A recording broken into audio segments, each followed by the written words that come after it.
NCIB times ಮೀಡಿಯಾಗೆ ಸ್ವಾಗತ. UPI ಪಾವತಿ ಮೇಲೆ 18% ಜಿಎಸ್ಟಿ. ಇದು ನಿಜಾನ? 2,000 ರೂಪಾಯಿಗಿಂತ ಅಧಿಕ ಮೊತ್ತದ ಯುಪಿಐ ಟ್ರಾನ್ಸಾಕ್ಷನ್ ಮೇಲೆ ಸರ್ಕಾರ 18% ಜಿಎಸ್ಟಿ ವಿಧಿಸೋದಕ್ಕೆ ಯೋಜನೆಯನ್ನ ಮಾಡಿದೆ ಅಂತ ಹೇಳಿ ಸೋಷಿಯಲ್ ಮೀಡಿಯಾದಲ್ಲಿ ಸಾಕಷ್ಟು ಸುದ್ದಿಗಳು ದಟ್ಟವಾಗಿ ಹರಿದಾಡ್ತಾ ಇದೆ. ವಾಟ್ಸ್ಆಪ್ ಹಾಗೂ ಎಕ್ಸ್ ಪ್ಲಾಟ್ಫಾರ್ಮ್ಗಳಲ್ಲಿ ಇದು ವೈರಲ್ ಆಗ್ತಾ ಇರುವಂತದ್ದು. ಬೆಲೆ ಏರಿಕೆ ಮತ್ತು ತೆರಿಗೆ ಏರಿಕೆಯಿಂದ ಕಂಗೆಟ್ಟಿರುವಂತಹ ಸಾಮಾನ್ಯ ಜನರಿಗೆ ಈ ಸುದ್ದಿ ಗಾಯದ ಮೇಲೆ ಬರೆ ಎಳೆದಂತಾಗಿದೆ. ಹಾಗಿದ್ರೆ ಏನಿದು ಪೋಸ್ಟ್ ಅಂತ ನೋಡುವಂತದ್ದಾದ್ರೆ, 2,000 ರೂಪಾಯಿಗಿಂತ ಅಧಿಕ ಮೌಲ್ಯದ ಹಣವನ್ನ ಯುಪಿಐ ಮೂಲಕ ಪಾವತಿ ಮಾಡಿದ್ರೆ 18% ಜಿಎಸ್ಟಿ ಹಾಕುತ್ತದೆ ಅನ್ನುವಂತಹ ವಿಚಾರ ವೈರಲ್ ಆಗ್ತಾ ಇದೆ. ಹಾಗೆ ಯುಪಿಐ ಪಾವತಿಯ ಮೇಲೆ 1.1% ಶುಲ್ಕವನ್ನ ಹಾಕಲಾಗುತ್ತೆ ಅನ್ನುವಂತಹ ಸುದ್ದಿ ಕೂಡ ಹರಿದಾಡ್ತಾ ಇದೆ. ಪ್ರಮುಖ ಮಾಧ್ಯಮವೊಂದರಲ್ಲೂ ಕೂಡ ಇದೇ ರೀತಿಯಾದ ವೈರಲ್ ಕ್ಲೈಮ್ ಆಧರಿಸಿ ಸುದ್ದಿಯನ್ನ ಮಾಡಲಾಗಿತ್ತು. ಇದು ಸರ್ಕಾರದ ಗಮನಕ್ಕೆ ಹೋಗಿದ್ದು ಯುಪಿಐ ಮುಖಾಂತರ ಫ್ಯಾಕ್ಟ್ ಚೆಕ್ ಮಾಡಿಸಿ ಸ್ಪಷ್ಟನೆಯನ್ನ ಕೊಡಲಾಗ್ತಾ ಇದೆ. ಪಿಐಬಿ ಫ್ಯಾಕ್ಟ್ ಚೆಕ್ ಪ್ರಕಾರವಾಗಿ ಯುಪಿಐ ವಹಿವಾಟಿನ ಮೇಲೆ ಯಾವುದೇ ರೀತಿಯಾದ ಶುಲ್ಕ ಇರೋದಿಲ್ಲ.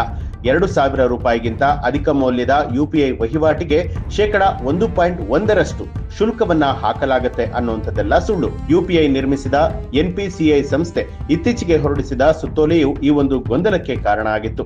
ಇಂಟರ್ಚೇಂಜ್ ಫೀಸ್ ಬಗ್ಗೆ ಈ ಸುತ್ತೋಲೆಯನ್ನ ಕೊಡಲಾಗಿತ್ತು.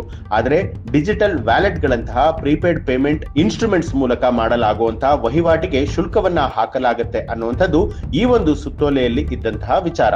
ಒಟ್ಟಾರೆಯಾಗಿ ಯುಪಿಐ ವಹಿವಾಟಿನಲ್ಲಿ ಡಿಜಿಟಲ್ ವ್ಯಾಲೆಟ್ ಅಥವಾ ಪ್ರೀಪೇಡ್ ಇನ್ಸ್ಟ್ರೂಮೆಂಟ್ ನ ಪಾಲು ಬಹಳ ಕಡಿಮೆ. 99.9% ಯುಪಿಐ ಟ್ರಾನ್ಸಾಕ್ಷನ್ಗಳು ಪಿಪಿಐ ಇಲ್ಲದೆ ಆಗತ್ತೆ. ಅಂದ್ರೆ 0.1% ಯುಪಿಐ ವಹಿವಾಟು ಮಾತ್ರವೇ ಡಿಜಿಟಲ್ ವ್ಯಾಲೆಟ್ ಮುಖಾಂತರ ಆಗತ್ತೆ.